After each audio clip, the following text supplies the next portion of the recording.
নিজ হাতে উপার্জিত কামাই এটা পৃথিবীর শ্রেষ্ঠ কামাই, আলহামদুলিল্লাহ। পরিশ্রমের মাধ্যমে যে উপার্জন, এটাকে ইসলাম আমাদেরকে উৎসাহিত করে। শুধু নামাজ, রোজা, জিকির এগুলো নিয়ে ইসলাম আমাদেরকে পড়ে থাকতে বলেনি। কোরআনিক অর্ডার হচ্ছে আপনার নামাজ শেষ, আপনি বেরিয়ে পড়বেন, কাজে বেরিয়ে যাবেন। ফাইদা কুদিয়াতিস সালাতু ফান্তাশিরু ফিল আরদি ওয়াবতাগু মিন ফাদলিল্লাহ। বিধানটা কার বলুন? আওয়াজ করে বলুন, বিধানটা কার? এটা কোরআনিক ভার্ডিক্ট, কোরআনের বিধান। নামাজ শেষ, গোল হয়ে বসে জিকির করতে বলা নাই আল্লাহ। আল্লাহ বলেছে ফান্তাশিরু ফিল আরদ ওয়াবতাগু মিন ফাদলিল্লাহ, জমিনে ছড়িয়ে পড়ো, আল্লাহ রিজিক তালাশ করো।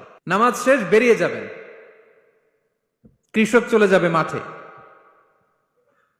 শ্রমজীবী চলে যাবে ফ্যাক্টরিতে, শিক্ষকরা চলে যাবে তাদের শিক্ষা প্রতিষ্ঠানে, কর্পোরেট ওয়ার্ল্ডের লোকেরা চলে যাবে তাদের প্রতিষ্ঠানে।